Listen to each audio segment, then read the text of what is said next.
चलिए दोस्तों, तो एक और आईपीओ आ गया है और ये आईपीओ में हिम्मत की बात देनी पड़ेगी प्रमोटर को, जिन्होंने खुल्लम खुल्ला बोला है कि इन्वेस्टर इससे निकलना चाह रहे हैं, इसलिए मैं आईपीओ लेकर के आ रहा हूं। इतना हिम्मत तभी होता है जब कंपनी अच्छी होती है और उनको लगता है कि उन्होंने जितने डाटा दिए हैं वो सब परफेक्टली बताए हैं और उनका बिजनेस अच्छा चल रहा है। अदरवाइज जो डिटेल दिया जाता है उसमें बहुत सारे मैनिपुलेशन होते हैं और इतने ओपनली नहीं बोला जाता है कि जो हमारे पुराने इन्वेस्टर हैं वो इससे निकलना चाह रहे हैं, इसलिए मैं आईपीओ लेकर के आ रहा हूं। तो चलिए हम डिटेल एनालिसिस करेंगे और देखेंगे कि कंपनी जो बता रही है क्या उसमें सच्चाई है और आगे का क्या इनका एम है कंपनी का जो आईपीओ लेकर के आ रही है। तो आईपीओ का नाम है सुरक्षा डायग्नोस्टिक लिमिटेड। ठीक है, सुरक्षा डायग्नोस्टिक लिमिटेड ये मोस्टली बिहार और बंगाल में काफ़ी ज़्यादा एक्टिवली काम कर रही है और भी बहुत सारे स्टेट है जहां पे इनके बिजनेस बहुत अच्छा चल रहे हैं। और ये ओपनली बोलना कि मैं केवल इसलिए आईपीओ ला रहा हूं क्योंकि जो पुराने इन्वेस्टर हैं जो वो इससे एग्जिट करना चाहते हैं, वो इस बिजनेस से निकलना चाहते हैं, इसलिए मैं आईपीओ ला रहा हूं। ये तभी कोई कंपनी बोल सकता है जब उसमें अपने दम पे इसे आगे बढ़ाने की क्षमता होगी।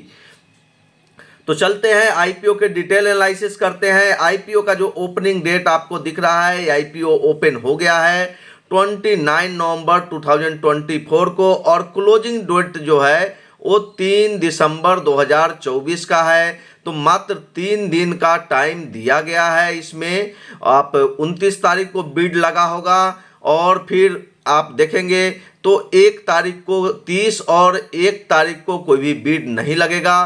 फिर 2 और 3 तारीख को इसमें बिड लगा पाएंगे बिकॉज 30 तारीख और 1 तारीख को 1 दिसंबर को सैटरडे और संडे है तो उस दिन बिड लगेगा नहीं।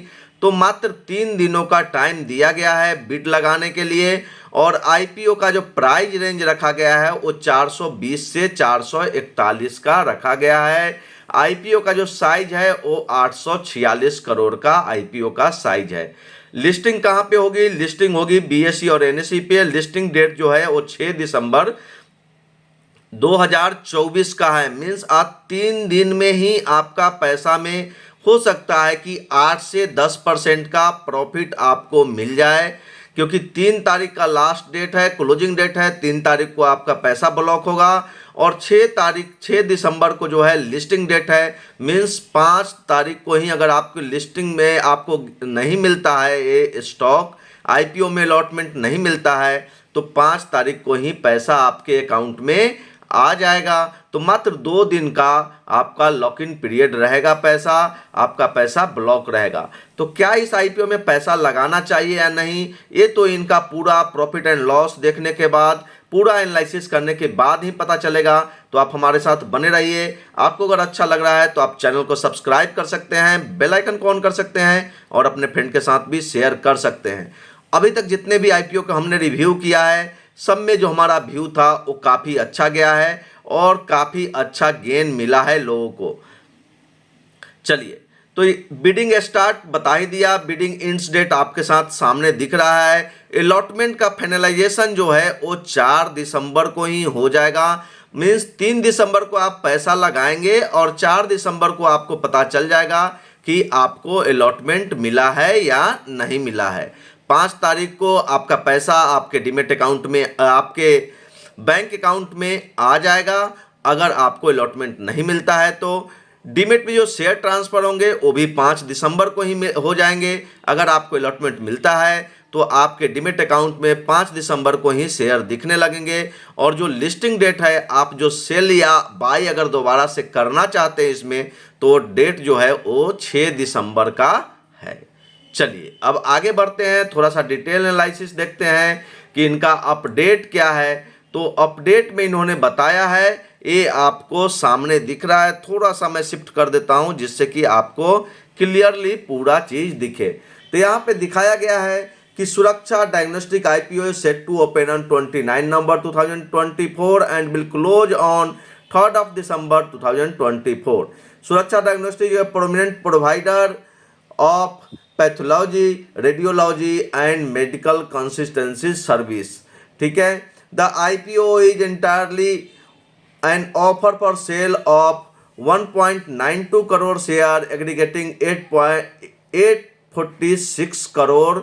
The price range is set. ये तो मैंने ऑलरेडी आपके साथ शेयर कर दिया है। अब आगे बढ़ते हैं और आगे देखते हैं कि इसमें क्या दिया गया है। तो लिस्टिंग जो होगी वो NSE में होगी और लिस्टिंग का जो डेट है वो 6 दिसंबर 2024 का रखा गया है। चलिए आगे बढ़ते हैं और देखते हैं कि ICI security limited, Nuvama wealth management limited and SBI capital market limited are the book running lead managers हैं इनके। एंड केफिन टेक्नोलॉजी जो है वो रजिस्टर्ड है। तो रजिस्टर्ड को हमेशा ध्यान रखिए, मैक्सिमम का केफिन टेक्नोलॉजी रहता है, इनका भी जो रजिस्टर्ड है वो केफिन टेक्नोलॉजी ही जो है वो रजिस्टर्ड है। ठीक है, तो काफ़ी अच्छा है। रजिस्टर्ड तो आपका वेल नोन है, इसमें कोई दिक्कत नहीं है। आगे आते हैं और देखते हैं, अगर आप रिटेल के कैटेगरी में है तो मिनिमम आपको 1 लॉट लगाना पड़ेगा, जिसमें आपको 34 शेयर मिलेंगे और टोटल अमाउंट जो इन्वेस्टेड होगा वो 14,994 का होगा। तो राउंड फिगर में देखेंगे तो 15,000 के आसपास का आपका पैसा लगेगा।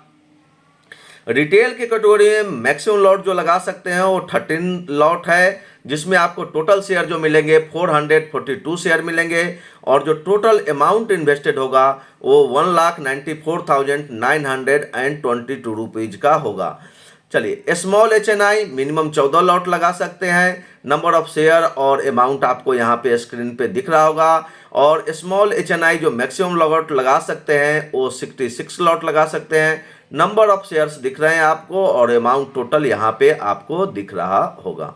बिग HNI के लिए जो 67 लॉट से ज़्यादा लगाते हैं वो बिग HNI की कैटेगरी में आएंगे और इनका जो नंबर ऑफ शेयर होगा 2278 शेयर होगा, जो अमाउंट इन्वेस्टेड होगा जो आपको स्क्रीन पे दिख रहा है। चलिए थोड़ा सा और डिटेल में चलते हैं, देखते हैं कि इनका प्रॉफिट एंड लॉस कैसा है, आगे का इनका क्या व्यू रहेगा। और तो वो हम चेक करने के बाद ही आपके साथ पूरा कंक्लूजन पे पहुंच पाएंगे कि क्या इसमें पैसा लगाना है या नहीं लगाना है। तो चलिए ये सब मैंने देख लिया है। चलिए इसमें सबसे बड़ी बात जो है यहाँ पे आपको दिखेगी, जो मेन अपडेट है जिसका मैं इंतजार कर रहा था कि क्या ये चीज़ है इस स्टॉक में या नहीं है इस IPO में, तो वो चीज़ हमें देखने को मिली है। वो है एंकर इन्वेस्टर, जो भी बड़े इन्वेस्टर हैं उनका जो लॉक इन पीरियड है 50% शेयर का वो 30 डेज रखा गया है। मतलब अगर इनको अलॉटमेंट जितना मिलता है एंकर इन्वेस्टर को, उनका लॉक इन पीरियड 30 दिन का है। 30 दिन के अंदर वो एक भी शेयर नहीं बेच पाएंगे। अगर उनको बेचना है तो 30 दिन बाद 50% शेयर बेच सकते हैं और 90 डेज बाद मीन्स 3 महीने बाद वो जितना शेयर मन हो उतना शेयर बेच सकते हैं। तो 3 जनवरी 2025 तक एंकर इन्वेस्टर, बड़े इन्वेस्टर कोई भी शेयर नहीं बेच पाएंगे। इससे लगता है कि अगर फ्लैट लिस्टिंग भी अगर होती है तो भी स्टॉक को ज़्यादा इफेक्ट नहीं पड़ेगा और स्टॉक हो सकता है कि 10 से 12% का रिटर्न दे दे। ठीक है, और 3 जनवरी के बाद इसमें थोड़ा सा सेलिंग प्रेशर देखने को मिलेगा और 4 मार्च का डेट दिया गया है जिसमें कि एंकर इन्वेस्टर को जितना मन है उतना वो बेच करके निकल सकते हैं। तो ये 2 पॉइंट जो है वो काफ़ी पॉजिटिव पॉइंट है स्टॉक के लिए। और ऑब्जेक्टिव जिसका मैं बात कर रहा था, तो इन्होंने ऑब्जेक्टिव क्या दिया है, IPO क्यों लेकर के आ रहे हैं, तो the IPO proceed will not be utilized for the company operations और ग्रोथ प्लान्स। मतलब ये जो पैसा IPO के थ्रू उठा रहे हैं एक कंपनी के ऑपरेशन के लिए काम नहीं आएगा और इसके ग्रोथ प्लान में भी ये इसको यूज नहीं करेंगे। तो भाई यूज कहाँ करेंगे, तो यूज ये करेंगे, the purpose of the IPO is to enable existing share holders to divest their holding and exit the business. तो इसमें पुराने जो शेयर होल्डर्स हैं वो इससे एग्जिट करना चाहते हैं, निकलना चाहते हैं, इसलिए आईपीओ लेकर के आए हैं। तो ये बहुत ही बड़ी बात होती है कंपनी को इतना ओपनली बोलना कि मैं इसलिए आ रहा हूं क्योंकि इससे निकलना चाह रहे हैं। बड़े जो पहले से जो इन्वेस्टेड हैं वो निकलना चाहते हैं इनसे। थोड़ा सा देखते हैं तो इनका देखेंगे तो इनके पास 215 कस्टमर टेक पॉइंट्स हैं, 49 डायग्नोस्टिक सेंटर है, 166 सैंपल कलेक्शन फैसिलिटीज है। ठीक है, तो बहुत सारे इन्होंने अपना एक्सपेंशन किया है। और बिहार और आप देखेंगे बंगाल में तो काफ़ी ज़्यादा ये काम अच्छे से कर पा रहे हैं। ये एआई बेस पे भी काम कर रहे हैं, एआई ड्रिवन ब्लड टेस्ट भी स्टार्ट कर दिए हैं। तो पीयर ग्रुप में कौन कौन से कंपनी है, तो सबसे धाकर कंपनी आप देखेंगे डॉक्टर लाल पैथ लैब है, जो कि बहुत सारे हॉस्पिटल से इनका लाइसेंस रहता है। और जितने बड़े बड़े सरकारी हॉस्पिटल है, गवर्नमेंट हॉस्पिटल है, वो डॉक्टर पैथ लैब का जो टेस्टिंग होता है उसको ये एग्री कर लेते हैं, उसे मान लेते हैं। तो उनसे जो है ये डॉक्टर पैथ लैब से जो है सुरक्षा डायग्नोस्टिक का भी टक्कर जो होने वाला है वो बहुत बड़ा टक्कर देने वाला है। Metropolis health care limited, Thyrocare and Vijaya diagnostic, ये चार जो है इनके पीयर ग्रुप की कंपनी है जो इसी सेगमेंट में काम करती है। इनका भी मैंने चार्ट ओपन करके देखा है और हमें लगा कि सारे का वैल्यूएशन जो है चारों कंपनी का वो काफ़ी हद तक इसी के लेवल के आसपास है। इन चारों स्टॉक में भी मोमेंटम काफ़ी अच्छा मिल गया है पिछले एक साल में। अभी मैंने चार्ट भी देखा है, एक दो का चार्ट भी आपको ओपन करके मैं बता दूंगा, तो आपको उससे पता चल जाएगा कि क्या इस कंपनी में पैसा लगाना चाहिए या इन सुरक्षा डायग्नोस्टिक को छोड़ करके इन चार जो कंपनी है doctor path lab, metropolis health care limited, Thyrocare और विजया डायग्नोस्टिक, क्या इन चारों में से किसी एक में पैसा लगा दें या हम सुरक्षा डायग्नोस्टिक में पैसा लगाएं। तो वो भी चार्ट अगर आप देखेंगे तो आपको एक क्लियर कट व्यू मिल जाएगा कि आपको क्या करना चाहिए। मेन चीज़ है यहाँ पे ये जो मैं आपको बताने की कोशिश कर रहा हूँ। रेवेन्यू देखेंगे तो रेवेन्यू इनका 2022 में जो था 225 करोड़ का था, 2023 में 193 करोड़ का, 2024 में 222 करोड़ का। ईबिटा देखते हैं, ईबिटा देखेंगे तो 2022 में 65 करोड़ का, 2023 में ये घटा 47 करोड़ का आ गया और 2024 में बढ़कर के 73 करोड़ का हो गया है। तो ये सब देखने से लग रहा है कि कंपनी जो डाटा दे रही है वो रीजनेबल डाटा है, इस तरह के ग्रोथ पॉसिबल है। चलिए प्रॉफिट आफ्टर टैक्स देखते हैं कि प्रॉफिट आफ्टर टैक्स कैसा है। तो देखे थे कि ईबिटा 2023 में घटा था, यहाँ पे प्रॉफिट भी घटा है 2023 में। 2022 में प्रॉफिट जो था वो आप देखेंगे 20 करोड़ 82 लाख का प्रॉफिट था, जो कि 2023 में घट करके 6 करोड़ 70 हजार का हो गया था और 2024 में बढ़ करके 23 करोड़ 13 लाख का हो गया है। तो ये काफ़ी अच्छी बात है कि यहाँ पे 23 करोड़ और 13 लाख का प्रॉफिट इस बार 2024 में इन्होंने किया है। तो ये एक बहुत अच्छी बात है और इसी से इनको कॉन्फिडेंस आया होगा कि जिनको निकलना है निकलिए, मैं आईपीओ से पैसा ले करके आईपीओ में शेयर ला करके और एग्जिट आप लोगों को दे देता हूं। और ये कॉन्फिडेंस हमें भी लग रहा है कि कंपनी को इसलिए आया है क्योंकि प्रॉफिट में इन्हें ग्रोथ मिला है। इधर बैलेंस शीट भी आपको दिख रहा होगा, टोटल लायबिलिटी जो है इनका घट रहा है। और टोटल लायबिलिटी घटने का कारण क्या है कि जो इंस्ट्रूमेंट इन्होंने 2022 में खरीदी होगी दोबारा उनको 2023 में खरीदने की ज़रूरत नहीं होगी। कुछ कम इंस्ट्रूमेंट जो इन्होंने 2023 में खरीदी है उनको 2024 में फिर से खरीदने की ज़रूरत नहीं होगी, इसलिए इनका लायबिलिटी देखेंगे तो साल दर साल घटते जा रहा है। ठीक है, तो ये सब कारण है जिसके कारण कि वो पैसा आईपीओ में ओपनली बोल रहे हैं कि हम जो ला रहे हैं आईपीओ वो कोई ग्रोथ के लिए नहीं ला रहे हैं, कंपनी का बिजनेस बढ़ाने के लिए नहीं ला रहे हैं। हम जो आईपीओ ला रहे हैं वो ला रहे हैं पुराने इन्वेस्टर को निकालने के लिए। तो वही चीज़ यहाँ पे दिख रहा है। कुछ पॉजिटिव एंड नेगेटिव थिंग्स भी हम देख लेते हैं कि क्या है। तो इनका स्ट्रेंथ और वीकनेस देखेंगे तो पहले हम स्ट्रेंथ का बात करते हैं। स्ट्रेंथ में क्या है, extensive network across eastern and northern India. ठीक है, तो आपको बता ही दिया कि बिहार, उड़ीसा, वेस्ट बंगाल, ये सब में इनका एक्सपेंशन काफ़ी अच्छा है। Integrated pathology, radiology and consistency service under one roof, एक ही जगह पे सारा सर्विस प्रोवाइड करते हैं। Advanced technology platforms like LIMS, RIS, PSCS and ERM, जो मेडिकल टर्म से रिलेटेड है, जो लोग मेडिकल से जुड़े हुए हैं उनको ये चीज़ अच्छे से समझ में आ रही होगी। चौथा पॉइंट देखते हैं, strong focus on quality insurance, high customer retention, जो कस्टमर इनके पास आ जाते हैं वो इनके साथ बने रहते हैं, ये काफ़ी अच्छी बात है। और पांचवा जो पॉजिटिव पॉइंट है, experienced management team with deep industry expertise. ठीक है, तो इनका जो मैनेजमेंट है वो एक्सपीरियंस्ड है। अब इनका देखना है कि इनको दिक्कतें क्या आ सकती है, तो limited geographical present outside eastern and northern India, तो ये दोनों ईस्ट और नॉर्थ को छोड़ करके इंडिया में बाकी जगह पे इनका पकड़ मजबूत नहीं है, यही दोनों जगह पे हैं। तो ज्योग्राफिकली आप देखेंगे तो ये लिमिटेड जगह हो जाता है, जिससे इनका एक्सपेंशन जो माना जाएगा वो ऑल ओवर इंडिया नहीं है। दूसरा है heavy reliance on technology system for operation, जितना इनका सारा कुछ डिपेंड है टेक्नोलॉजी पे।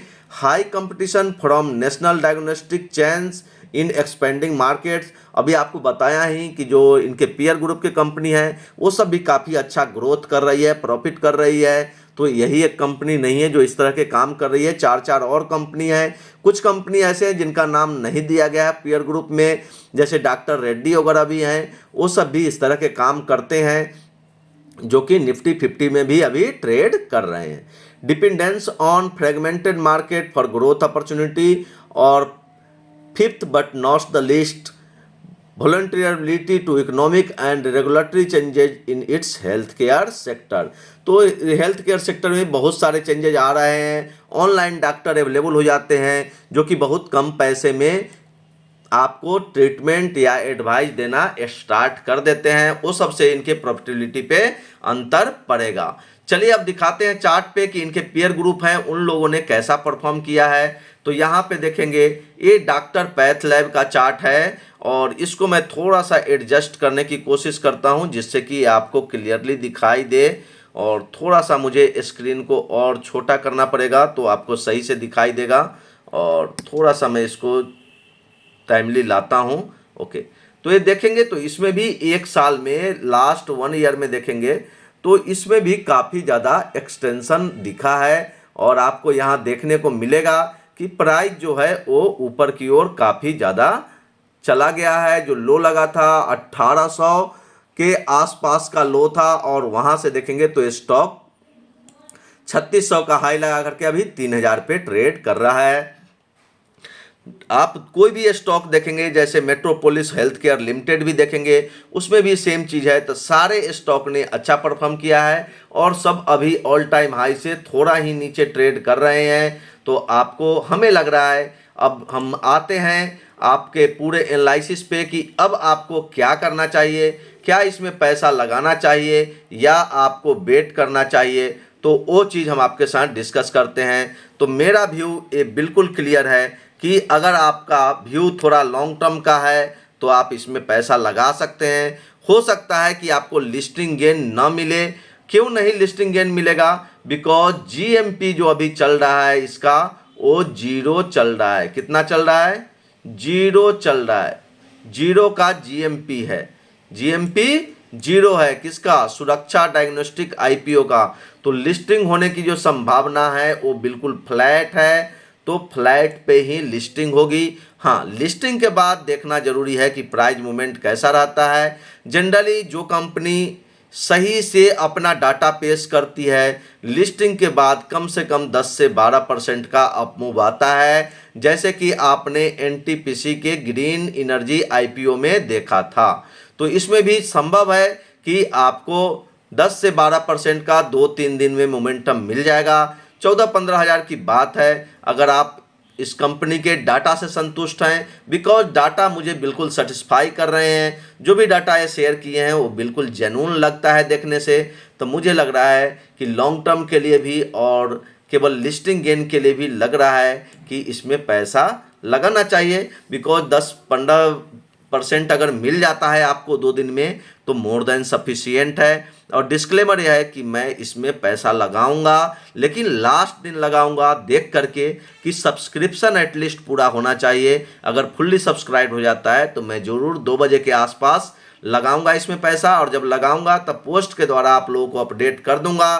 तो आप लोग चैनल को सब्सक्राइब कर लीजिए, बेल आइकन को ऑन कर लीजिए, अपने फ्रेंड के साथ शेयर कर दीजिए। मैं अगर पैसा लगाऊंगा तो मैं आपको अपडेट कर दूंगा कि मैंने अप्लाई कर दिया है। चलिए, thank you, bye bye, have a